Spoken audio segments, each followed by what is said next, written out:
ലോകത്തെമ്പാടുമുള്ള സാമ്പത്തിക ശക്തികളുമായിട്ട് കെട്ടുപടഞ്ഞു കിടക്കുന്ന ഒരുപാട് ബന്ധങ്ങൾ അവിടെ സിലോണിൽ മുമ്പ് തന്നെ ഉണ്ടാക്കിയിട്ടുണ്ട്. അതെല്ലാം കൂടി ചേർത്ത് ഇന്നത്തെ ഭരണകൂട വ്യവസ്ഥയിൽ നിന്നുകൊണ്ട് ശ്രീലങ്കയ്ക്ക് എത്രത്തോളം മുന്നോട്ടേക്ക് പോകാനാവുമെന്നുള്ളതിനെ നല്ലതുപോലെ ഗൗരവപൂർവമായി പരിശോധിച്ച് മനസ്സിലാക്കാൻ നമുക്കാവണം. അല്ലാതെ അവിടെ സോഷ്യലിസ്റ്റ് ഗവൺമെന്റ് വന്നിരിക്കുന്നു. പല ആളുകളും ഇപ്പോൾ ഒന്നും വന്നിട്ടില്ല, നേപ്പാളിലും വന്നിട്ടില്ല. നേപ്പാൾ കമ്മ്യൂണിസ്റ്റുകാരൻ തന്നെയാണ് അതിന്റെ ഏറ്റവും പ്രധാനപ്പെട്ട തലപ്പത്തിരിക്കുന്നത് എന്ന് ശരിയാണ്. പക്ഷെ അതൊരു സോഷ്യലിസ്റ്റ് ഗവൺമെന്റ് പട്ടികയിൽ ജനകീയ ചൈനയെ പോലെ, വിയറ്റ്നാമിനെ പോലെ, ക്യൂബയെ പോലെയൊന്നും കൂട്ടാൻ സാധിക്കില്ല. ഇതേപോലെ തന്നെ ലോകത്തിന്റെ വിവിധ മേഖലയിൽ ആഫ്രിക്കൻ വൻകരയിൽ ഉൾപ്പെടെ നിരവധി രാജ്യങ്ങൾ, ഡസൻ രാജ്യങ്ങൾ സാമ്രാജ്യത്വ വിരുദ്ധമായ ഇടതുപക്ഷ സമീപനങ്ങൾ സ്വീകരിച്ച് മുമ്പോട്ടേക്ക് പോകുന്ന ഗവൺമെന്റുകൾ രൂപപ്പെട്ടു വന്നിട്ടുണ്ട്. ചിലപ്പോഴൊക്കെ മുന്നോട്ടേക്ക് പോയിട്ടുണ്ട്, അതിശക്തിയായിട്ട് മുന്നോട്ടേക്ക് വരികയും ചെയ്യുന്ന ചിത്രം നമ്മൾ കണ്ടിട്ടുണ്ട്. ഇതെല്ലാം പൊതുവായ ഒരു ഇടതുപക്ഷ ഐക്യം, ഇടതുപക്ഷ മുന്നേറ്റം, സാമ്രാജ്യത്വ വിരുദ്ധ പ്രസ്ഥാനം ലോകത്ത് ശക്തിപ്പെടുന്നുണ്ട്. തീവ്ര വലതുപക്ഷത്തിന്റെ ഏറ്റവും പ്രധാനപ്പെട്ട കേന്ദ്രമായിട്ട് ലോകം നിൽക്കുമ്പോഴും എന്ന കാര്യം നമുക്ക് കൃത്യമായിട്ട് മനസ്സിലാക്കാൻ സാധിക്കണം. വർത്തമാന കാലത്തിന്റെ ഒരു പ്രത്യേകത ഏതാണ്? ഒരു ഭാഗത്ത് തീവ്ര വലതുപക്ഷം, ട്രംപായാലും അതുപോലെ തന്നെ നരേന്ദ്രമോദി ആയാലും ഇവരെല്ലാം ലോകത്തിന്റെ വിവിധ മേഖലകളിൽ അതിശക്തിയായിട്ടുള്ള കരുത്തുള്ള ഗവൺമെന്റുകളും അതുപോലെ തന്നെ വർഗശക്തികളുമായിട്ട് വന്നുകൊണ്ടിരിക്കുന്നു എന്നുള്ളത് ശരിയാണ്. തീവ്ര വലതുപക്ഷം, ഇടതുപക്ഷത്തിന് എവിടെ സ്വാധീനം ചെലുത്താൻ സാധിക്കുന്നില്ല.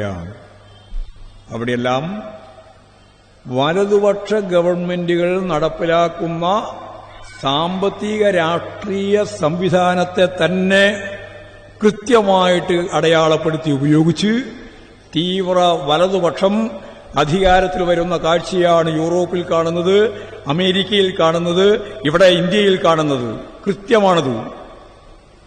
തീവ്ര വലതുപക്ഷം ഉപയോഗിക്കുന്നത് എന്താ? ജനകീയ പ്രശ്നങ്ങളാണ്, ജനങ്ങൾ അനുഭവിക്കുന്ന പ്രശ്നങ്ങൾ തന്നെയാണ്.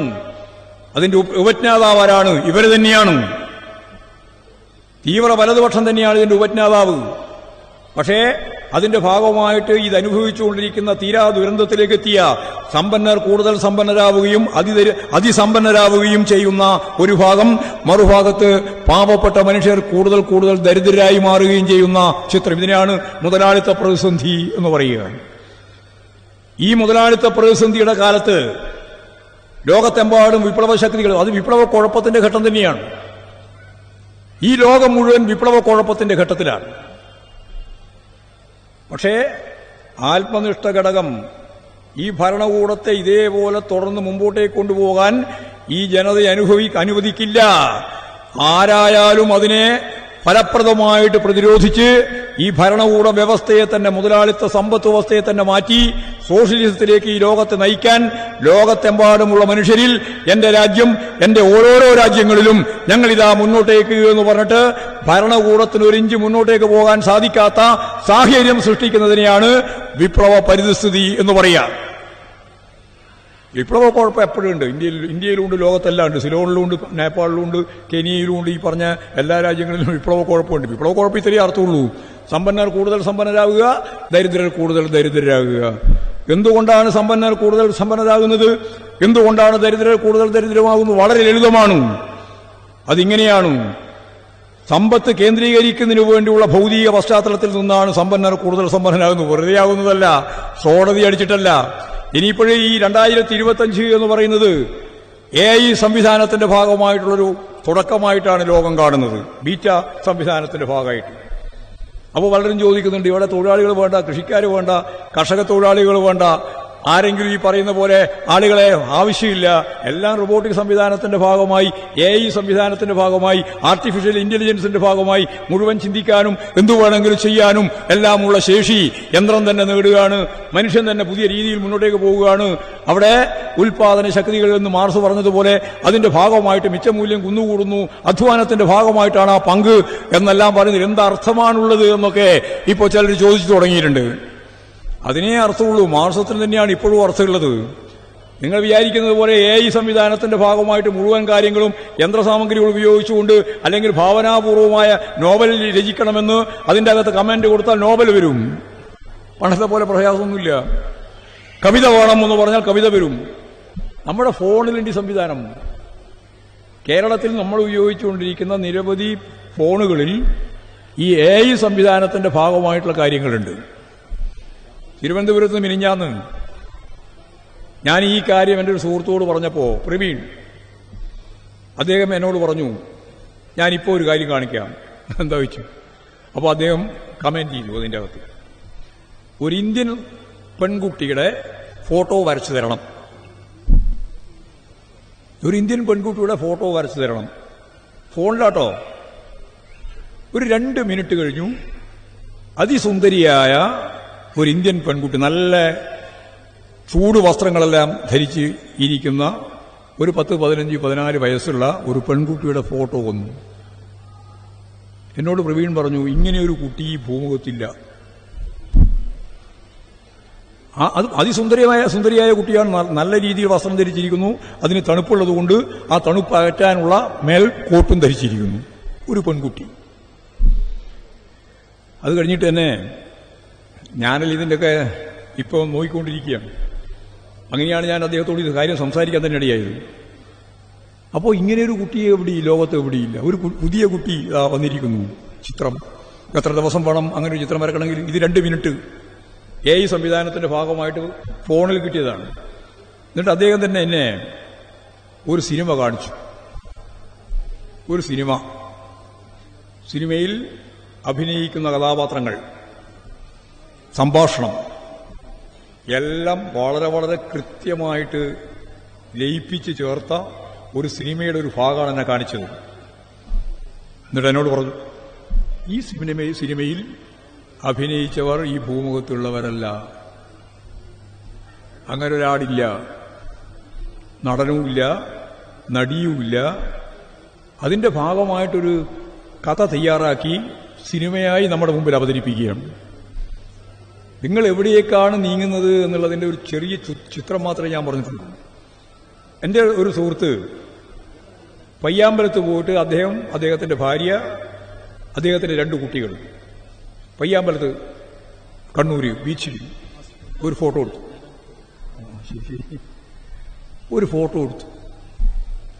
ഫോട്ടോ എടുത്തിട്ട് അദ്ദേഹത്തിന്റെ കയ്യിലുള്ള ഫോണിൽ ഇതുണ്ട്. എനിക്കറിയില്ല അങ്ങനെ ഒരു സംഭവമുണ്ട്. അദ്ദേഹം കമന്റ് ചെയ്തു, ഹിമാലയ പ്രദേശത്ത്, ഹിമാലയം ഐസ് മൂടിക്കിടക്കുന്ന ഹിമാലയത്തിലെ ഒരു സങ്കേതത്തിൽ ഞങ്ങൾ ഇവിടെ ഇരുന്നതുപോലെ ഇരിക്കുന്നതായിട്ട് ആ ഫോട്ടോ രൂപാന്തരപ്പെടുത്തണം. കമന്റാണ്. 2 മിനിറ്റ് കഴിഞ്ഞപ്പോ അറബിക്കടലില്ല, എവിടെയോ ഏതോ ഒരു മഞ്ഞുമൂടിക്കിടക്കുന്ന ഒരു സ്ഥലത്തിന്റെ നേരെ മുമ്പിൽ ഈ 4 പേരുടെയും ഫോട്ടോ അതിസുന്ദരമായ രീതിയിൽ എക്സിബിറ്റ് ചെയ്തിരിക്കുകയാണ്. ഇതാണ് AI. ഞാൻ ഇങ്ങനെ പറയുന്നത് ഒരു കാര്യം പറയാനാണ്. അപ്പൊ ഇതിന്റെ ഡിസൈനർ വേണ്ടല്ലോ, സിനിമാ രംഗത്ത് നടീനടന്മാരെ വേണ്ടല്ലോ. നമ്മളിപ്പോ പ്രഗത്ഭനായ നടന്മാരെ പറ്റിയെല്ലാം പറയാറുണ്ട്. മോഹൻലാലിനെ പറ്റി പറയാറുണ്ട്, അതുപോലെ തന്നെ മമ്മൂട്ടിയെ പറ്റി പറയാറുണ്ട്. നിരവധി നടന്മാർ നമുക്കുണ്ട്. ഇനി ഒരു നടനോ ഒരു നടിയും വേണ്ട. സാങ്കല്പികമായ നടൻ, സാങ്കല്പികമായ നടി എന്ന് പറയുന്ന അർത്ഥം അവർ സാങ്കല്പികമായിട്ടുള്ള നമ്മുടെ മുമ്പിലുള്ള ശരിയായ കഥാപാത്രമായ മനുഷ്യൻ. പക്ഷെ ആ മനുഷ്യൻ ഭൂമുഖത്തില്ല. അപ്പോൾ എന്തെല്ലാം ജോലി ചെയ്തുകൊണ്ടിരിക്കുന്ന ആളുകൾ ഇനി ആവശ്യമില്ല എന്ന് ലോകത്ത് കുറച്ചുകൂടി ദിവസം കഴിഞ്ഞാൽ കുറേയും കൂടി വ്യക്തതയോടുകൂടി വരാൻ പോവാണ്. അങ്ങനെ വരുമ്പോൾ മാർക്സിന്റെ മൂലധനത്തിന്റെ ഭാഗമായിട്ട് മിച്ചമൂല്യ സിദ്ധാന്തത്തിനും എന്താണ് ഇനി അവസാനത്തെ ഒരു പോംവഴി പറയാനുള്ളത്, എന്താണ് നിങ്ങൾക്ക് അതിനെപ്പറ്റി പറയാനുള്ളത് എന്നുള്ള ചോദ്യമാണ്.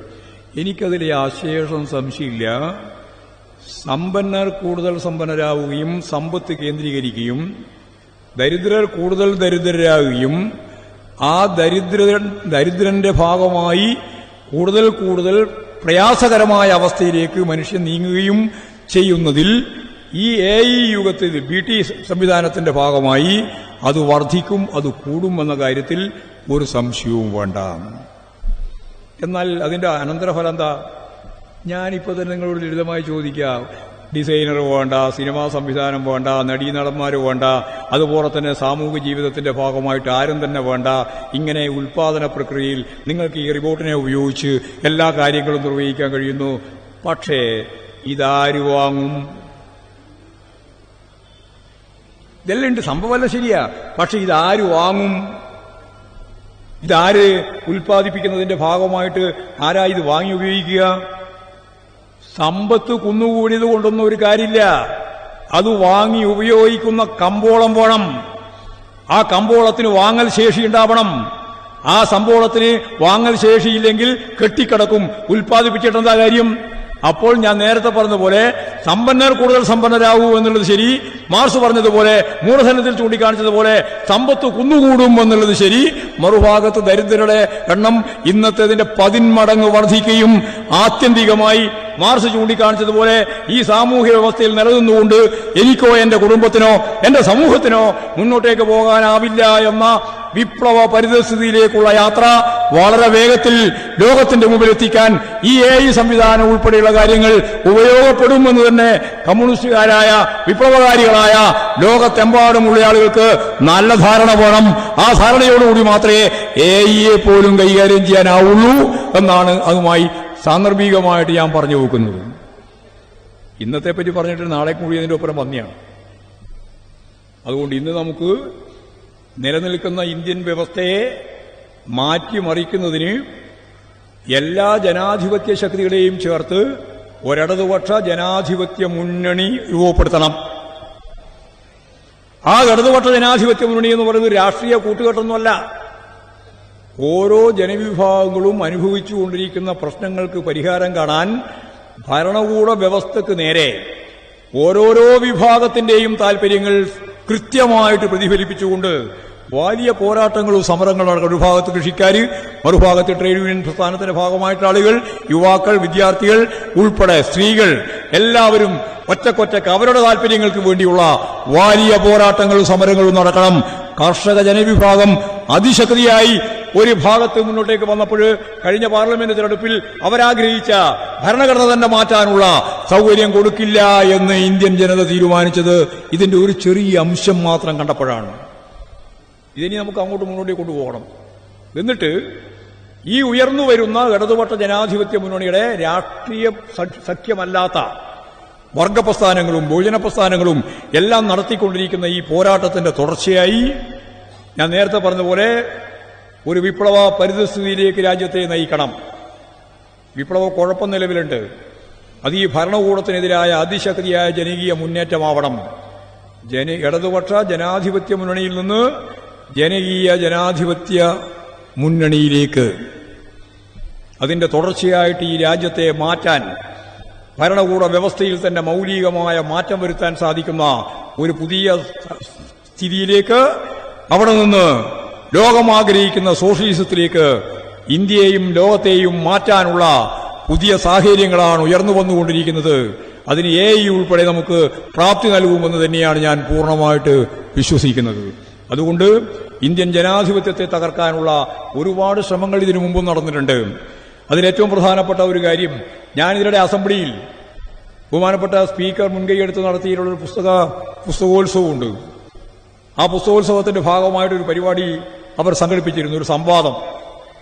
രമേശ് ചെന്നിത്തലയും ഞാനും കൃഷ്ണദാസും BJPയുടെ ഞങ്ങൾ 3 ആളായിരുന്നു സംവാദം. ആ സംവാദത്തിൽ കൃഷ്ണദാസ് ഒരു ഭാഗത്ത് ഒരു കാര്യം, അവർ ഒരു കാര്യം പറഞ്ഞു. അപ്പോൾ കോൺഗ്രസ് ജനാധിപത്യത്തിന്റെ സംവിധാനത്തെ പറ്റിയെല്ലാം പ്രസംഗിച്ചപ്പോൾ കൃഷ്ണദാസ് പറഞ്ഞു, നിങ്ങൾ പ്രസംഗിക്കാൻ നിങ്ങൾക്ക് അവകാശമില്ല. എന്തേ? നിങ്ങൾ അടിയന്തരാവസ്ഥ പ്രഖ്യാപിച്ചവരാണ്. അപ്പോൾ കോൺഗ്രസ് രമേശ് ചെന്നിത്തല ഒന്ന് ചോദിച്ചു. ഞാൻ പറഞ്ഞു, രണ്ടും പറഞ്ഞു. ഭരണഘടന മാറ്റണം എന്ന് പറയുന്നവരാണ് ഇവര്. ഭരണഘടന മാറ്റണ്ട എന്ന് പറയുന്നവരല്ല ഞങ്ങൾ. ഞാൻ CPIM-നെ പറ്റി തന്നെ പറഞ്ഞു, ഞങ്ങൾ ഭരണഘടന മാറ്റണ്ട എന്ന് പറയുന്നവരല്ല. ഭരണഘടനയിൽ ഒരുപാട് മാറ്റം വേണം. ഇപ്പോൾ തന്നെ 100 കണക്കിന് മാറ്റം ഉണ്ടായിട്ടുണ്ട്. മനുഷ്യ സമൂഹത്തിന്റെ വളർച്ചയിൽ, മുന്നോട്ടുള്ള ഗതിയിൽ ആവശ്യമാകുന്ന പുരോഗമനപരമായ സമീപനങ്ങളുമായി ബന്ധപ്പെട്ട് ഇന്ത്യൻ ഭരണഘടനയെ ഇനിയും മാറ്റത്തിന് വിധേയപ്പെടുത്തണം എന്ന് ഞാൻ പറഞ്ഞു. അപ്പോൾ അത് BJP അംഗീകരിച്ചു, മാറ്റത്തിന് വിധേയപ്പെടുത്താൻ തന്നെയാണെന്ന്. പക്ഷേ ഞാൻ പറഞ്ഞു, നിങ്ങൾ മാറ്റത്തിന് വിധേയപ്പെടുത്തുന്നതല്ല, നിങ്ങളുടെ മാറ്റം നൂറ്റാണ്ടുകളുടെ 1000 ആണ്ടുകളുടെ പിന്നോക്കം പോക്കിന്റെ ഭാഗമായിട്ടാണ് ചാതുർവർണ്ണ വ്യവസ്ഥ, മനുസ്മൃതിയെ അടിസ്ഥാനപ്പെടുത്തിയിട്ടുള്ളൊരു ഇന്ത്യ. അതിന് ഞങ്ങൾ കൂട്ടുനിൽക്കുന്ന പ്രശ്നമില്ല. എന്ന് പറഞ്ഞിട്ട് ഒരു കാര്യവും കൂടി അതിന്റെ ഒപ്പം തന്നെ പറഞ്ഞു. എന്റെ തൊട്ട് വലതുഭാഗത്തിരിക്കുന്നത് രമേശ് ചെന്നിത്തല, ഇടതുഭാഗത്തിരിക്കുന്നത് BJPയുടെ കൃഷ്ണദാസ്. ഞാൻ അദ്ദേഹത്തിന്റെ മുഖത്ത് നോക്കിയിട്ട് പറഞ്ഞു, ജനാധിപത്യ സംവിധാനത്തിന് നേരെ ഇന്ത്യയിൽ നടന്ന ഏറ്റവും കടുത്ത ആക്രമണം അടിയന്തരാവസ്ഥാ പ്രഖ്യാപനമാണ്. എനിക്കതിൽ യാതൊരു സംശയമില്ല. 1975 ജൂൺ 26 അടിയന്തരാവസ്ഥ പ്രഖ്യാപിച്ചത് ഇന്ദിരാഗാന്ധിയാണ്. ഭരണം നിലനിർത്തുന്നതുമായിട്ട് ബന്ധപ്പെട്ട് തന്നെയാണ്. ഞങ്ങൾ ഉൾപ്പെടെയുള്ള ആയിരക്കണക്കിന് ആളുകൾ, കമ്മ്യൂണിസ്റ്റുകാർ ഉൾപ്പെടെയുള്ളവർ ജയിലിൽ പോയിട്ടുണ്ട്. 1975 ജൂൺ 26 അടിയന്തരാവസ്ഥ പ്രഖ്യാപിക്കുക. ആഗസ്റ്റ് 2 കുടിയാൻമല രക്തസാക്ഷിത്വത്തിന്റെ ഭാഗമായിട്ട് ഞങ്ങളെല്ലാം അവിടെ ആ പരിപാടി പോയപ്പോഴാണ് DR അനുസരിച്ച് ഞങ്ങളെല്ലാം അറസ്റ്റ് ചെയ്ത് ജയിലിൽ കൊണ്ടുപോയത്, മാസങ്ങളോളം ജയിലിൽ കിടത്തിയത്. അത് ഈ അടിയന്തരാവസ്ഥയുടെ ഭാഗമാണ്. ഈ അടിയന്തരാവസ്ഥ എന്ന് പറയുന്നത് ജനാധിപത്യത്തിന് നേരെ നടന്ന അതിശക്തിയായ കടന്നാക്രമമാണ്. ആ കടന്നാക്രമത്തെ പ്രതിരോധിച്ച് ഇന്ത്യൻ ജനത 1977 ആവുമ്പോഴേക്ക് 1975 ജൂൺ 26 നിന്ന് ആരംഭിച്ച് 1977 മാർച്ച് മാസമാവുമ്പോഴേക്ക് ആ അടിയന്തരാവസ്ഥ അറബിക്കടലിൽ എന്ന സഖാ VMS മുന്നോട്ടേക്ക് വെച്ച മുദ്രാവാക്യം ഈ രാജ്യം നടപ്പിലാക്കിയിട്ടുണ്ട്.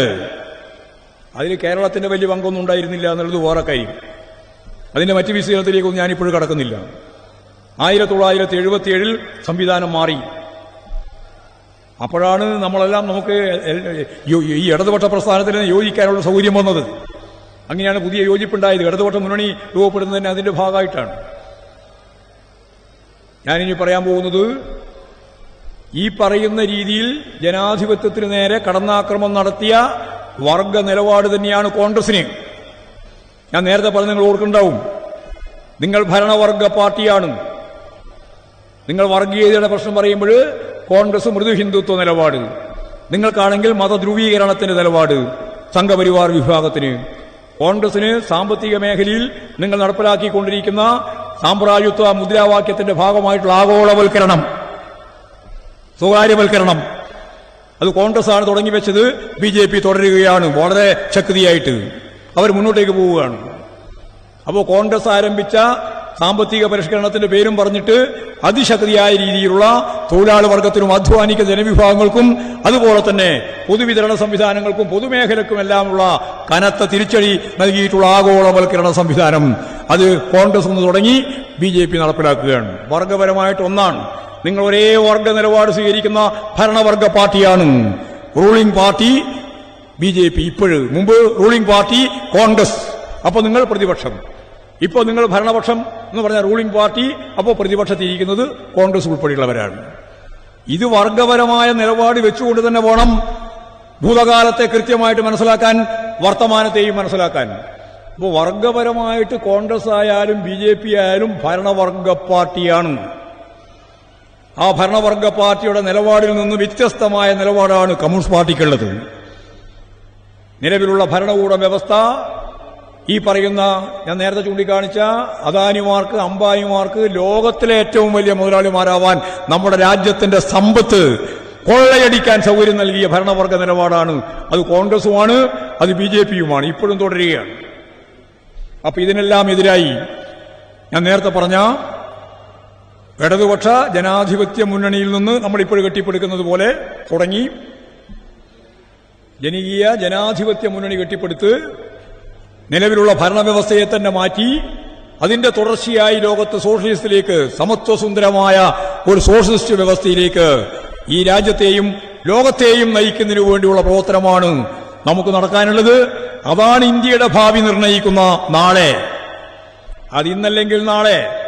കമ്മ്യൂണിസ്റ്റുകാർ പലരും ചോദിക്കാറുണ്ട്, നിങ്ങൾ ശ്രീലങ്കയിൽ ഇങ്ങനെ വന്നല്ലോ, എന്തേ ഇന്ത്യയിൽ വരാൻ സാധിക്കാതെ? അതുകൊണ്ട് EMS പറഞ്ഞിട്ടുണ്ട്, അത് ഈ ജാതി ശ്രേണി തന്നെയാണ് അതിൽ ഏറ്റവും പ്രധാനപ്പെട്ട കടമ്പ. മാർസ് പറഞ്ഞിട്ടുണ്ട്, ഏറ്റവും പ്രധാനപ്പെട്ട കടമ്പ ഇന്ത്യയെ സംബന്ധിച്ചിടത്തോളം പുരോഗതിക്ക് വിഘാതമായി നിൽക്കുന്നത് ചാതുർവർണ്ണ വ്യവസ്ഥയെ അടിസ്ഥാനപ്പെടുത്തിയിട്ടുള്ള ജാതി വ്യവസ്ഥയാണെന്ന്. ഈ ഇന്ത്യയെപ്പറ്റി പഠിച്ച ഏറ്റവും പ്രധാനപ്പെട്ട മഹാനായ ഒരു നേതാവാണ് മാർസിസ്റ്റ്. മാർസ് തന്നെ. മാർസിന്റെ ഒരു പുസ്തകം തന്നെയുണ്ട്, ഇന്ത്യയെപ്പറ്റി പറഞ്ഞ പരാമർശങ്ങളെല്ലാം കൂടി ചേർന്നൊരു പുസ്തകം. മൂലധനത്തിന്റെ ഭാഗമായിട്ടും മാർസ് ഇത് പറഞ്ഞു വെച്ചിട്ടുണ്ട്. ഞാനതിന്റെ വിശദീകരണത്തിലേക്ക് കടക്കാനല്ല ഉദ്ദേശിക്കുന്നത്, ഞാൻ അവസാനിപ്പിക്കാൻ പോവാണ്. ഇന്നത്തെ ഇന്ത്യയിൽ അതിന്റെ ഭൂതകാലത്തെ കൃത്യമായിട്ട് മനസ്സിലാക്കി, വർഗപരമായിട്ട് മനസ്സിലാക്കി, വർത്തമാന ഇന്ത്യയിൽ മതനിരപേക്ഷതയെ തകർത്ത്, ജനാധിപത്യ സംവിധാനത്തെ തകർത്ത്, പാർലമെന്ററി സംവിധാനത്തെ മാറ്റി ഭരണഘടനാ സ്ഥാപനങ്ങളെ മുഴുവൻ അർദ്ധ സൈനിക വിഭാഗത്തിന്റെ കണ്ണുരുട്ടി പേടിപ്പിക്കുന്നതിന്റെ മുൾമുനയിൽ നിർത്തി. അതാണ് ഇലക്ഷൻ കമ്മീഷൻ, CI, അതുപോലെ തന്നെ നമുക്കറിയുന്ന പോലെ CBI, അതുപോലെ തന്നെ കോടതികൾ, ജുഡീഷ്യറി, അതുപോലെ ഇലക്ഷൻ കമ്മീഷൻ, ഞാൻ നേരത്തെ പറഞ്ഞ മുഴുവൻ വിഭാഗങ്ങളും. നിരവധി സ്ഥാപനങ്ങളുണ്ട്. അതിനെ ഭരണഘടനാ സ്ഥാപനങ്ങൾ എന്നാണ് പറയുക. ആ ഭരണഘടനാ സ്ഥാപനങ്ങളെ മുഴുവൻ ഇപ്പോൾ കൈകാര്യം ചെയ്യുന്നത് RSS ആണ്. അതിൽ ജുഡീഷ്യറി ഉൾപ്പെടെ വിടും. അവരാണ് ഇനി ജഡ്ജിമാരാര് തീരുമാനിക്കണമെന്ന് പറയുമ്പോൾ ഞങ്ങൾ കോളേജിൽ വേണ്ട, ഞങ്ങൾ തന്നെ തീരുമാനിക്കുമെന്ന് പറഞ്ഞത് വെറുതെയല്ല. ഇലക്ഷൻ കമ്മീഷനെ ആര് നിശ്ചയിക്കണം? അത് ചീഫ് ജസ്റ്റിസിന്റെ സീറ്റൊന്നും വേണ്ട, ഞങ്ങൾ തന്നെ തീരുമാനിക്കുമെന്ന് പറഞ്ഞിട്ട് അവരതിന്റെ ഭാഗമായിട്ട് കാര്യങ്ങൾ നിർവഹിച്ചുകൊണ്ടിരിക്കുകയാണ്. എല്ലാം ഒരു രാജ്യം ഒരു തെരഞ്ഞെടുപ്പ്, മതത്തെ അടിസ്ഥാനപ്പെടുത്തിയിട്ടുള്ള പൗരത്വം, ഏക സിവിൽ കോഡ് ഉൾപ്പെടെയുള്ള എല്ലാ കാര്യങ്ങളും ചേർത്ത് ഞാൻ നേരത്തെ പറഞ്ഞതുപോലെ ഒരേകാധിപത്യ സമീപനത്തിലേക്ക്, ഫാസിസ്റ്റിക് രീതിയിലേക്ക് ഇന്ത്യയെ മാറ്റാൻ ശ്രമിച്ചുകൊണ്ടിരിക്കുന്ന ഇന്നത്തെ ഇന്ത്യയിൽ BJPയെയും BJPയുടെ ഈ ചെയ്തികളെയും തുറന്നു കാണിക്കാൻ കഴിയുന്ന എല്ലാ ഇടതുപക്ഷ പ്രസ്ഥാനങ്ങളെയും, പ്രത്യേകിച്ച് കമ്മ്യൂണിസ്റ്റ് പാർട്ടി ഓഫ് ഇന്ത്യ മാർക്സിസ്റ്റിനെ ശക്തിപ്പെടുത്തിക്കൊണ്ട്, ഇടതുപക്ഷ ഐക്യം ശക്തിപ്പെടുത്തിക്കൊണ്ട്, എല്ലാ മതനിരപേക്ഷ ഉള്ളടക്കമുള്ള ജനാധിപത്യ ശക്തികളെയും ചേർത്തുകൊണ്ട് ഇന്ത്യയെ ജനാധിപത്യ സംവിധാനത്തിന്റെ ഭാഗമായിട്ട്, ഫെഡറൽ സംവിധാനത്തിന്റെ ഭാഗമായിട്ട്, പാർലമെന്ററി വ്യവസ്ഥയുടെ ഭാഗമായി പ്രതിരോധിക്കുക എന്ന ഉത്തരവാദിത്വം താൽക്കാലികമായ, ആത്യന്തികമായല്ല, താൽക്കാലികമായ ചുമതല വർത്തമാന കാലഘട്ടത്തിൽ നമുക്ക് ഏറ്റെടുക്കേണ്ടതുണ്ട്. ആ ഏറ്റെടുത്തുകൊണ്ട് മാത്രമേ ഭാവിയിലേക്ക് പോകാൻ നമുക്ക് സാധിക്കുള്ളൂ. ഇന്നലത്തേക്കാൾ മോശമായ സ്ഥിതിയിലേക്ക് ഇന്ത്യൻ ഭരണഘടനയെയും ഭരണകൂട വ്യവസ്ഥയെയും മാറ്റാൻ അനുവദിച്ചുകൂടാ. ഇതിനേക്കാൾ മുമ്പന്തിയിലേക്ക് പോകുന്നതിനു വേണ്ടിയുള്ള വർത്തമാനത്തെ ഫലപ്രദമായി കൈകാര്യം ചെയ്യാൻ കമ്മ്യൂണിസ്റ്റുകാർക്ക് ബാധ്യതയുണ്ട്. 23ാം പാർട്ടി കോൺഗ്രസിന്റെ ഭാഗമായി കമ്മ്യൂണിസ്റ്റ് പാർട്ടി ഓഫ് ഇന്ത്യ മാർക്സിസ്റ്റാണ് ഇന്ത്യയിൽ ആദ്യമായിട്ട് പറഞ്ഞത് BJPയെ തോൽപ്പിക്കാം. അതുവരെ സങ്കല്പം പോലും ഉണ്ടായിരുന്നില്ല കോൺഗ്രസിനുൾപ്പെടെ. 23ാം പാർട്ടി കോൺഗ്രസ് നമ്മൾ പറഞ്ഞു BJPയെ തോൽപ്പിക്കാം.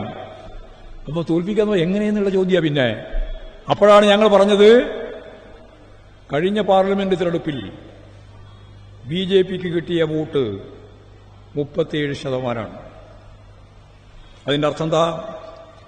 63% വോട്ട് BJP വിരുദ്ധമായിട്ട് നിൽക്കുകയാണ്. ഈ 63% വോട്ട് BJP വിരുദ്ധ വോട്ടാക്കി രൂപപ്പെടുത്തി ഓരോ സംസ്ഥാനത്തെയും ഓരോ യൂണിറ്റായി, ഇന്ത്യയെ മുഴുവൻ ഒരു യൂണിറ്റാക്കലൊന്നും സാധ്യമല്ല. അത് ഇന്ത്യയുടെ ഭൂമിശാസ്ത്രപരമായ കിടപ്പ് മാത്രമല്ല, അതിന്റെ വൈവിധ്യം ഉൾപ്പെടെയുള്ള കാര്യങ്ങളിൽ അതാണ് കാണിക്കുന്നത്. വൈവിധ്യമാണ് നമ്മുടെ രാജ്യത്തിന്റെ ഐക്യപ്രസ്ഥാനത്തിന്റെ കരുത്ത്. അപ്പോൾ ഓരോ യൂണിറ്റായി ഓരോ സംസ്ഥാനത്തെ എടുത്ത് ഓരോരോ മണ്ഡലത്തിൽ BJP വിരുദ്ധമായ വോട്ടുകൾ ഛിന്ന ഭിന്നമാവാതെ ഇന്ന മണ്ഡലത്തിൽ ഇന്നയാൾ മത്സരിക്കുന്നു, ഇന്ന പാർട്ടി മത്സരിക്കുന്നു, അല്ലെങ്കിൽ ഇന്നയാൾക്ക് ആ സീറ്റ് നൽകുന്നു എന്ന് തീരുമാനിച്ച് ഇന്ത്യയിലെ ഓരോ സംസ്ഥാനത്തും BJP വിരുദ്ധ വോട്ടുകൾ ഏകോപിതമാക്കാനായാൽ ഉറപ്പാണ് BJPയുടെ അന്ത്യം. ഒരു സംശയവും വേണ്ട. ഇപ്പോഴും അതെ. ഈ പറഞ്ഞ രാഷ്ട്രീയം കോൺഗ്രസിന് കൃത്യമായിട്ട് അംഗീകരിക്കാൻ കഴിഞ്ഞില്ല എന്നുള്ളത് കൊണ്ടാണ് യഥാർത്ഥത്തിൽ 2% വോട്ടിന്റെ കുറവിൽ ഇന്ത്യ വേദിക്ക് അധികാരത്തിൽ വരാൻ കഴിയാതിരുന്നത്. 2% വോട്ട് ഇന്ത്യയിൽ, അത്രയേ കുറവുള്ളൂ. 38 സീറ്റിന്റെ കുറവാണ്. 38 സീറ്റ് കൂടി വിശാലമായ ഒരു ഐക്യപ്രസ്ഥാനത്തിന്റെ ഭാഗമായിട്ട് ഇന്ത്യയിൽ കൈകാര്യം ചെയ്യാൻ സാധിച്ചിരുന്നുവെങ്കിൽ ഇന്ന് നമ്മൾ പറയുന്ന ഈ ചിത്രം മുഴുവൻ മാറുമായിരുന്നു. 2% വോട്ടിലധികം കിട്ടാനുള്ള എത്രയോ സാധ്യതയുണ്ടായിരുന്നു. നമ്മൾ അതിവിശാലമായ കൃത്യമായ രാഷ്ട്രീയ അവബോധത്തോടുകൂടിയുള്ള BJP വിരുദ്ധ ഐക്യത്തെ കൈകാര്യം ചെയ്ത് മുന്നോട്ടേക്ക് കൊണ്ടുപോകാൻ ഞാൻ നേരത്തെ പറഞ്ഞ ഏറ്റവും പ്രധാനപ്പെട്ട അപകടകരമായ കാര്യം, മൃദു ഹിന്ദുത്വ നിലപാട് സ്വീകരിക്കുന്ന കോൺഗ്രസിന് ആ രാഷ്ട്രീയത്തിലേക്ക് ഇഴുകിച്ചേരാൻ സാധിച്ചില്ല എന്നുള്ളത് തന്നെയാണ്. നമുക്കതിനുശേഷം കണ്ട ഹരിയാന തെരഞ്ഞെടുപ്പ് ഉൾപ്പെടെയുള്ള മഹാരാഷ്ട്ര തെരഞ്ഞെടുപ്പ് ഉൾപ്പെടെയുള്ള മേഖലയിൽ നമ്മളത് വീണ്ടും കാണുകയാണ്. കോൺഗ്രസ് ആ ചരിത്രപരമായ ദൌത്യം ഏറ്റെടുക്കാൻ കഴിവുള്ള പ്രാപ്തിയുള്ള പാർട്ടിയായിട്ട് ഇപ്പോഴും വളർന്നു കഴിഞ്ഞിട്ടില്ല. നമുക്ക് പക്ഷേ ആശ്രയിക്കാൻ മതനിരപേക്ഷ ഉള്ളടക്കത്തിന്റെ ഭാഗമായിട്ട് ഇത്തരം പാർട്ടിയല്ലാതെ വേറൊരു പാർട്ടി ഇല്ലതാനും. ഇതെല്ലാം ചേർന്ന ഒരു അന്തരാള ഘട്ടം ഈ ഇന്ത്യയിലുണ്ട്. നമുക്കാണെങ്കിൽ ഇതിന്റെ എല്ലാ ഭാഗമായിട്ടുള്ള പരിമിതികളുമുണ്ട്. ഈ പരിമിതികളെല്ലാം മനസ്സിലായിക്കൊണ്ട് തന്നെ ഞാൻ വർത്തമാന ഇന്ത്യയെപ്പറ്റി പറയാണ്.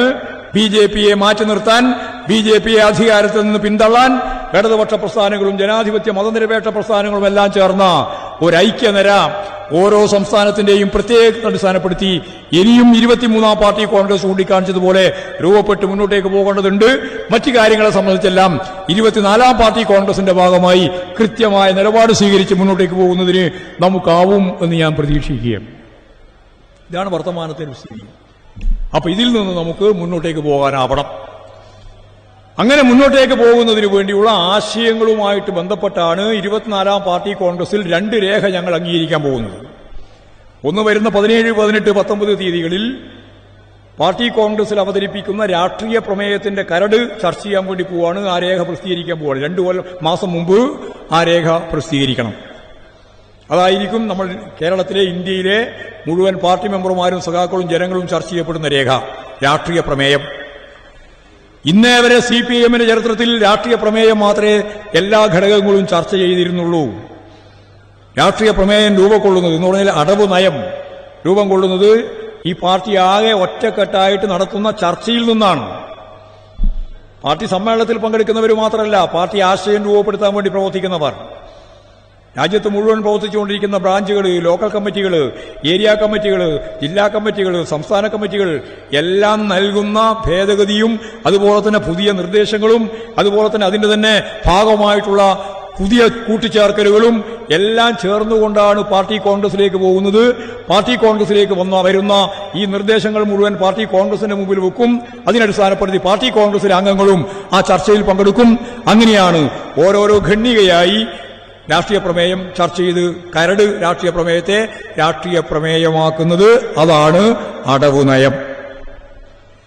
എന്നാൽ കഴിഞ്ഞ 3 കൊല്ലക്കാലത്തിന് മുമ്പ് 23-ാം പാർട്ടി കോൺഗ്രസിന്റെ ഭാഗമായി communist party of India Marxist അംഗീകരിച്ച രാഷ്ട്രീയ പ്രമേയം ഇന്ത്യൻ സമൂഹത്തിൽ എങ്ങനെയാണ്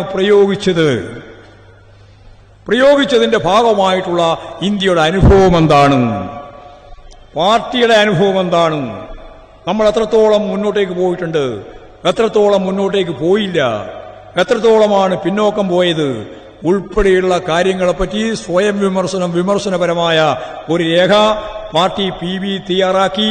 അത് സെൻട്രൽ കമ്മിറ്റി ചർച്ച ചെയ്ത് രേഖയായി പാർട്ടിയുടെ മുമ്പിൽ വരികയാണ്. ഇതേവരെ പാർട്ടി കോൺഗ്രസിന്റെ മുന്നോടിയായി ഇങ്ങനെ ഒരു രേഖ ചർച്ച ചെയ്യപ്പെട്ടിട്ടില്ല. ഇപ്രാവശ്യം എല്ലാ ഘടകങ്ങളും ചർച്ച ചെയ്യാൻ പോവാണ്. 2 രേഖ. ഒന്ന്, 23-ാം പാർട്ടി കോൺഗ്രസിന്റെ ഞാൻ നേരത്തെ പറഞ്ഞ അടവ് നയവുമായി ബന്ധപ്പെട്ട് നമ്മൾ എങ്ങനെയാണിത് പ്രയോഗത്തിൽ കൊണ്ടുവന്നത്, അതിന്റെ ഭാഗമായി എത്രത്തോളം നേട്ടം, എത്രത്തോളം കോട്ടം. നമ്മുടെ സഖാക്കൾക്കെല്ലാം ഒരുപാട് കാര്യം അതിന്റെ ഭാഗമായിട്ട് പറയാനുള്ളത് മുഴുവൻ പറയാൻ കൃത്യമായിട്ടൊരു ദിശാബോധത്തിലേക്ക് നമുക്കെത്താൻ സാധിക്കുന്ന അടവ് നയം സംബന്ധിച്ച രാഷ്ട്രീയ പ്രമേയവും വരാൻ പോവുകയാണ്. ഈ 2 രേഖയും 24-ാം പാർട്ടി കോൺഗ്രസിന്റെ ഭാഗമായി ചരിത്രത്തിൽ ആദ്യമായിട്ട് നമ്മൾ ചർച്ച ചെയ്യും.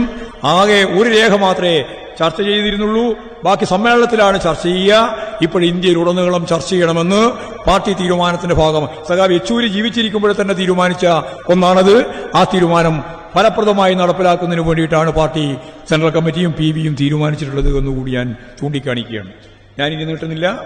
വളരെ വ്യക്തതയോടുകൂടി ഞാൻ പറഞ്ഞു വെച്ച ജനാധിപത്യത്തിന്റെ ഇന്നലകളെ ജനാധിപത്യവൽക്കരിക്കാനാവാത്ത ഫ്യൂഡൽ ജീർണതയിൽ തന്നെ തളച്ചിട്ട ഭരണവർഗം, ഭരണകൂട വ്യവസ്ഥ ഇന്നത്തെ ഇന്ത്യൻ പരിതസ്ഥിതിയിൽ നിന്ന് കരകയറി മുമ്പോട്ടേക്ക് പോകുന്നതിനു വേണ്ടിയുള്ള ഹ്രസ്വമായതും ഭാവിയിൽ കൈകാര്യം ചെയ്യേണ്ടതുമായ വളരെ പ്രധാനപ്പെട്ട പ്രശ്നങ്ങൾ, ഇതിനെയെല്ലാം ചേർത്ത് അതിശക്തിയായി പ്രതികരിക്കാൻ ശേഷിയുള്ള ഒരു ജനകീയ ജനാധിപത്യ മുന്നണിയെ കെട്ടിപ്പൊക്കണം. അതിന്റെ മുന്നോടിയായി ഇടതുപക്ഷ ജനാധിപത്യ ശക്തികളെ ഒത്തൊരുമിച്ച് മുന്നോട്ട് കൊണ്ടുപോകാനും നമുക്ക് സാധിക്കണം. ഈ ചരിത്ര ദൌത്യം നിർവഹിച്ചുകൊണ്ടല്ലാതെ ഇന്ത്യയെ പരിവർത്തനത്തിലേക്ക് നയിക്കാൻ നമുക്കാവില്ല. ഈ പരിവർത്തന ദിശയിലാണ് നമ്മളെല്ലാം ഉള്ളത്. അതിന് 24-ാം പാർട്ടി കോൺഗ്രസിന്റെ ഭാഗമായി ആലപ്പുഴ ജില്ലാ സമ്മേളനത്തിൽ ഇന്ന് രാവിലെ ബഹുമാനപ്പെട്ട സഖാവ് പിണറായി വിജയൻ CPIMന്റെ പോളിറ്റ് ബ്യൂറോ അംഗം ഉദ്ഘാടനം ചെയ്തു. അതിന്റെ ചർച്ച ഇന്ന് ആരംഭിച്ചു. നാളെ ഉച്ചയാകുമ്പോഴേക്ക് ഏതാണ്ട് ചർച്ച തീരും. ചർച്ച എന്ന് പറയുമ്പോൾ വിമർശനം, സ്വയം വിമർശനം തന്നെയാണ്. ചില മാധ്യമങ്ങൾ ഇങ്ങനെ പറഞ്ഞുകൊണ്ടിരിക്കുന്നുണ്ട്, ഇനി നാളത്തെ പത്രത്തിലും വരും. വിമർശിച്ചു. ആരൊക്കെ വിമർശിച്ചു? മുഖ്യമന്ത്രിയെ വിമർശിച്ചു, പാർട്ടി സെക്രട്ടറിയെ വിമർശിച്ചു, പാർട്ടി സംഘടനയെ വിമർശിച്ചു. നിങ്ങൾക്ക് കാര്യം മനസ്സിലാവാനായിട്ടാണ്. ഞങ്ങൾ വിമർശനത്തിന് അങ്ങേയറ്റം പ്രോത്സാഹനം നൽകുന്നവരാണ്. ഞാൻ ഒന്നും കൂടി പറയാം, ഞങ്ങൾ വിമർശനത്തിന് അങ്ങേയറ്റം പ്രോത്സാഹനം നൽകുന്നവരാണ്. കാരണം ഈ പാർട്ടി കോൺഗ്രസ് എന്ന് പറയുന്നത്, പാർട്ടി സമ്മേളനം എന്ന് പറയുന്നത് പാർട്ടിയുടെ നവീകരണ പ്രക്രിയയാണ്. ഒന്നും കൂടി പറയാം, പാർട്ടിയുടെ നവീകരണ പ്രക്രിയയാണ് പാർട്ടി സമ്മേളനം. പുതിയ സഖാക്കളെയും പഴയ സഖാക്കളെയും എല്ലാം ചേർത്ത് കൃത്യമായിട്ട് വിമർശനം, സ്വയം വിമർശനം. വിമർശനമില്ലെങ്കിൽ പിന്നെ കമ്മ്യൂണിസ്റ്റ് പാർട്ടിയില്ല. കമ്മ്യൂണിസ്റ്റ് പാർട്ടിയുടെ ഏറ്റവും പ്രധാനപ്പെട്ട കരുത്തെന്താ പറഞ്ഞാൽ അതിനെ വിമർശനപരമായി, സ്വയം വിമർശനപരമായി കാണുന്നു എന്നുള്ളതാണ്. വെറുതെ വിമർശിക്കുക മാത്രമല്ല, സ്വയം വിമർശനത്തിന് വിധേയമാവണം. അങ്ങനെ സ്വയം വിമർശനത്തിലൂടെ വിമർശിച്ചുകൊണ്ട് പാർട്ടിയെ നവീകരിക്കുക. ആ നവീകരണ പ്രക്രിയയുടെ ഭാഗമായിട്ട് ഇതേവരെ പ്രവർത്തിച്ചുകൊണ്ടിരിക്കുന്നവരെയും അതിന്റെ ഒപ്പം പ്രവർത്തിക്കാൻ പുതിയ ശേഷിയുള്ള ഊർജ്ജസ്വലരായ ആളുകളെയും ചേർത്ത് പാർട്ടിയെ നവീകരിക്കുക. ആ പാർട്ടിയുടെ നവീകരണ പ്രക്രിയയാണ് ബ്രാഞ്ച് മുതൽ. ബ്രാഞ്ചിൽ സെക്രട്ടറിയെ ഉണ്ടാവുള്ളൂ, ലോക്കൽ കമ്മിറ്റി മെമ്പറും സെക്രട്ടറി ഉണ്ടാവും, ഏരിയ കമ്മിറ്റി മെമ്പർമാരും സെക്രട്ടറി ഉണ്ടാവും. അതിന്റെ ഒരു സെന്ററായിട്ട് പ്രവർത്തിക്കുന്ന ഒരു ചെറിയ നേതൃത്വ വിഭാഗം സഖാക്കളും ഉണ്ടാവും. ജില്ലാ കമ്മിറ്റി ആവുമ്പോൾ ജില്ലാ സെക്രട്ടേറിയറ്റും അതുപോലെ തന്നെ ജില്ലാ കമ്മിറ്റിയുടെ സെക്രട്ടറിയും വരും. സംസ്ഥാന കമ്മിറ്റി ആവുമ്പോൾ സംസ്ഥാന കമ്മിറ്റിയും സംസ്ഥാന കമ്മിറ്റിയുടെ സെക്രട്ടറിയും അതിന്റെ പുറമെ സംസ്ഥാന സെക്രട്ടേറിയറ്റും വരും. പാർട്ടി കോൺഗ്രസ് ആവുമ്പോൾ പാർട്ടി ജനറൽ സെക്രട്ടറിയും അതോടൊപ്പം തന്നെ പാർട്ടി PBയും വരും. ഇതെല്ലാം തിരഞ്ഞെടുക്കപ്പെടുന്നതാണ്. ഈ ഒരു പ്രക്രിയയാണ്. നമ്മുടെ 5-8 മാസക്കാലം കൊണ്ടാണ് ഈ പ്രക്രിയ കേരളത്തിൽ പൂർത്തിയാകാൻ പോകുന്നത്. വരുന്ന ഏപ്രിൽ മാസം 2-ാം തീയതി മുതൽ 6-ാം തീയതി വരെയുള്ള മധുര പാർട്ടി കോൺഗ്രസോടുകൂടിയാണ് നമ്മൾ അവസാനിക്കുക. ഇത് വെറുതെയുള്ളൊരു അഭ്യാസമല്ല, ഇത് രാഷ്ട്രീയ വിദ്യാഭ്യാസത്തിന്റെ ഭാഗമാണ്. ഇത് രാഷ്ട്രീയ വിദ്യാഭ്യാസത്തിൽ മാർക്സും ലെനിനിസം ജനങ്ങളിലേക്ക് എത്തിക്കുന്നതിനു വേണ്ടിയുള്ള ജനകീയ പഠനത്തിന്റെ ഏറ്റവും പ്രധാനപ്പെട്ട ഭാഗമാണ്. ഇതെല്ലാം ചേർന്നുകൊണ്ടാണ് കമ്മ്യൂണിസ്റ്റ് പാർട്ടി യഥാർത്ഥത്തിൽ സമ്മേളനത്തെ കാണുന്നത്. അതുകൊണ്ട് നവീകരിക്കപ്പെടുന്ന ഈ പ്രക്രിയയിലൂടെ പാർട്ടിയെ ശക്തിപ്പെടുത്തി നിലനിൽക്കുന്ന ദൗർബല്യങ്ങൾ പരിഹരിച്ച് സ്വയം വിമർശനപരമായിട്ട് പരിശോധിച്ച് ഈ സമ്മേളനം വിജയകരമായി മുമ്പോട്ടേക്ക് പോകും.